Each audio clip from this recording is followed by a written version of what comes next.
Checkmate. Fuck yeah! South Side! Yeah, we're gonna help.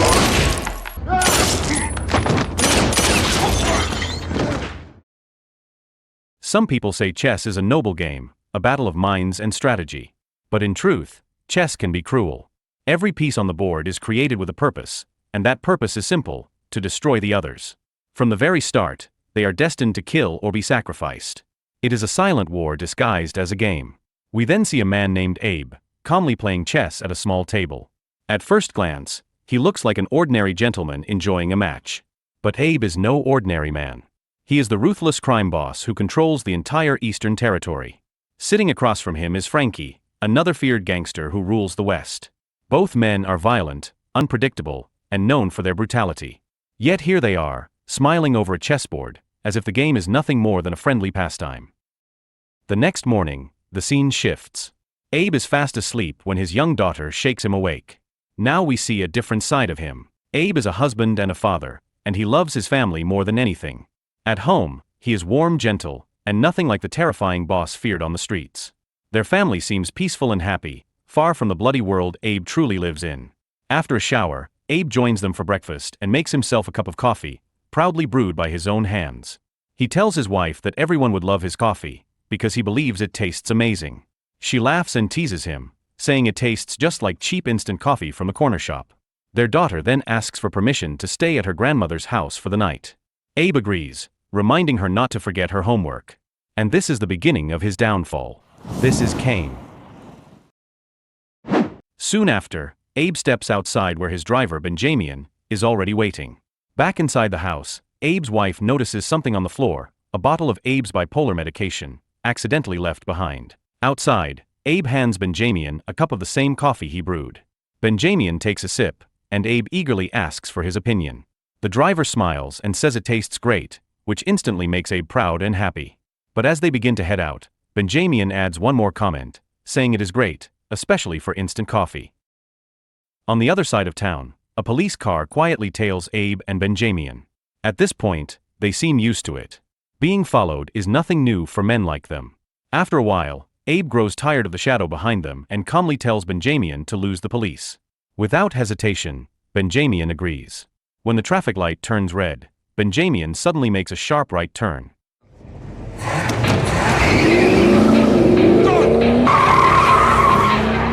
Fucking hell!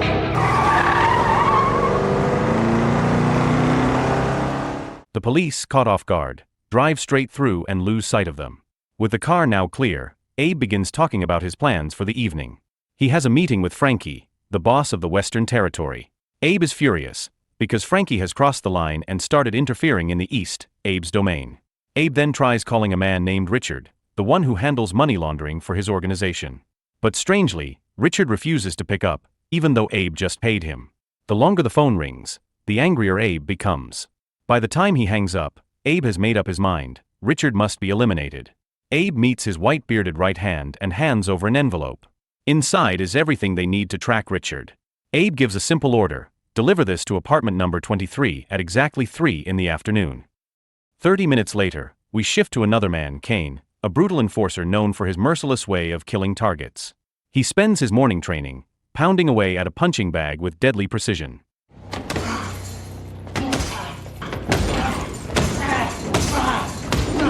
After finishing his workout, Kane stops by a convenience store to buy some drinks. At the register, two thugs stare at him, provoking him with their eyes. In Kane's mind, he imagines slaughtering them instantly.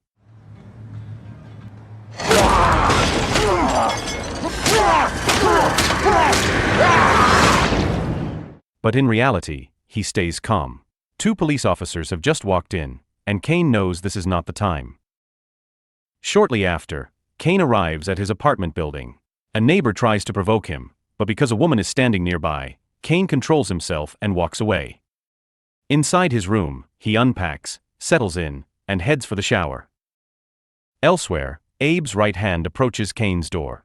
At exactly 3 p.m., he slides the envelope under it, just as ordered.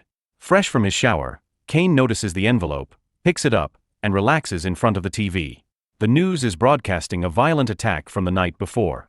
The killer on the screen is Kane himself. He watches his own handiwork with no visible reaction. Then he opens the envelope, revealing files and photos of Richard.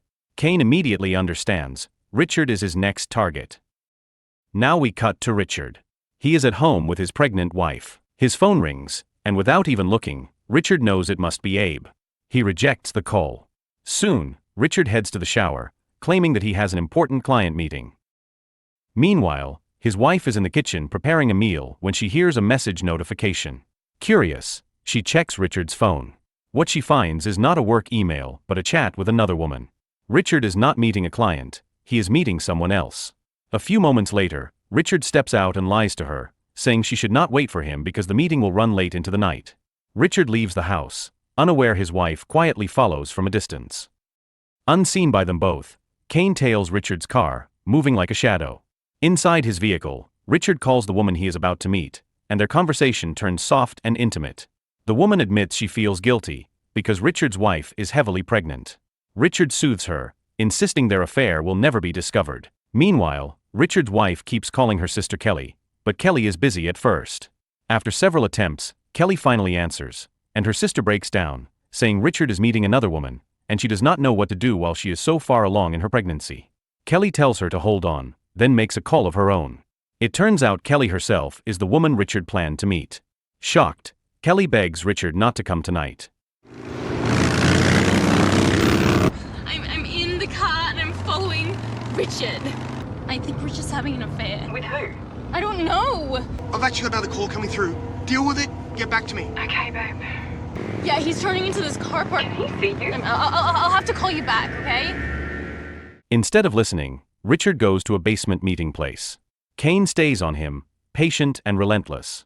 At the parking lot, Kane arms himself and walks toward Richard. Richard fights back, and when Kane fires the first shot it misses. How much?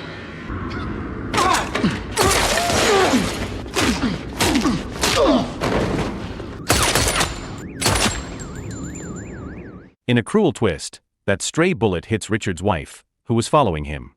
She falls and Kane, stunned by what he has done, flees the scene on his motorbike. While riding, he stops and calls Abe's wife, trying to learn where Abe is, as if the night's chaos is only beginning. Hours later Abe arrives, escorted by his driver Benjamian, at a secret bar. He is here to meet Frankie, the Western boss. Frankie enters with his younger brother. Abe offers a handshake, but Frankie refuses. The younger brother sneers at Abe in Greek, confident Abe will not understand, yet Abe hears and understands every insult. They sit, and Abe asks why Frankie keeps invading the East, clearly Abe's territory. Frankie stays silent, then suggests a game of chess. Abe agrees. Before the first move, Frankie asks what is at stake. He proposes a crude bargain: if he wins the East will belong to him, if he loses he will pay Abe a sum of money. Frankie's words are a direct challenge to Abe's power, an attempt to humiliate him. Abe answers with a single, cold rule. The wager for this game is not land or money, it is life. Whoever loses will be killed on the spot. Frankie laughs at first, thinking Abe is joking about wagering their lives. But as he looks into Abe's eyes, he realizes the truth. Abe is deadly serious. Not wanting to risk his life over a chess match, Frankie and his brother stand up to leave. Before they can take a step, Abe's right hand and another enforcer block their way. No one leaves. Cornered, Frankie tries to regain control. He warns Abe not to push things further, because he has already sent his men to capture Abe's family. All it takes is one phone call, Frankie says, and Abe's wife and daughter will be dead. But Abe remains calm. He leans back and tells Frankie to go ahead, make the call. If Frankie is so confident, prove it. Frankie, provoked and desperate, dials his men. We cut to the scene at Abe's home, where Frankie's men storm through the door. But the house is empty. No wife. No daughter.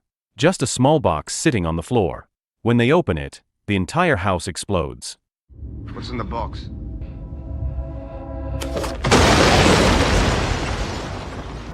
Fuck. Oi!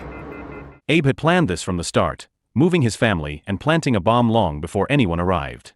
Now Frankie has no leverage left. With no escape and no backup, he has no choice but to sit down and play. The game begins. Frankie is tense, breathing hard, while Abe moves his pieces with eerie calm. Okay.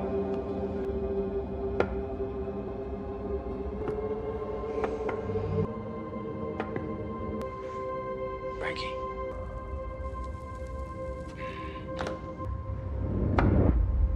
But midway through the match, Abe starts to tremble. His mind slips. He suddenly remembers the bipolar pills he left at home that morning. Without his medication, his grip on reality weakens. His focus breaks, and piece by piece he loses control of the board. Frankie wins. You're going to lose. Checkmate. Fuck yeah! Southside! Seizing the moment, Frankie leans in and begins taunting Abe, savoring his victory. But the break in Abe's mind is now complete. In a sudden burst of rage, Abe grabs a weapon and kills Frankie's brother right in front of him. Chaos erupts. Abe snaps, ranting, screaming, and laughing all at once. He turns to his right-hand man, asking how many people they have killed over the years. The man answers, saying he has lost count. That answer only fuels Abe's madness. In a frenzy, Abe kills his own right hand and the remaining men in the room. A fucking monster!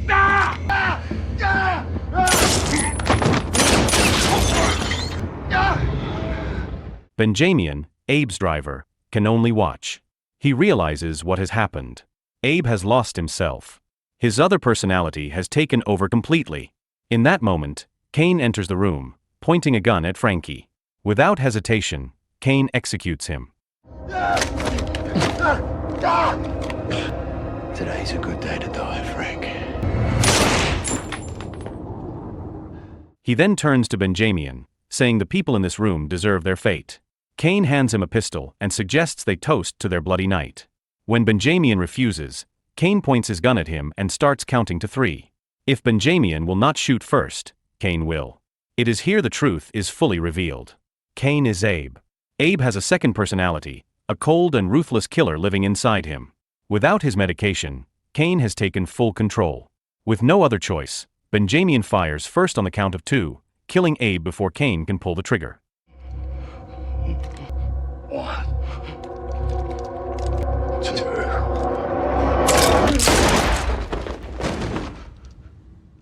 Silence fills the room. Abe is dead. In the aftermath, Benjamian claims the power that remains. With Abe and Frankie gone, the East and West territories fall into his hands. It turns out Benjamian was no innocent chauffeur. He was just as ruthless as the men he served. So the moral of the story is that if your life is already chaotic, at least don't forget your medication. Your coffee might be instant, but your problems will be permanent.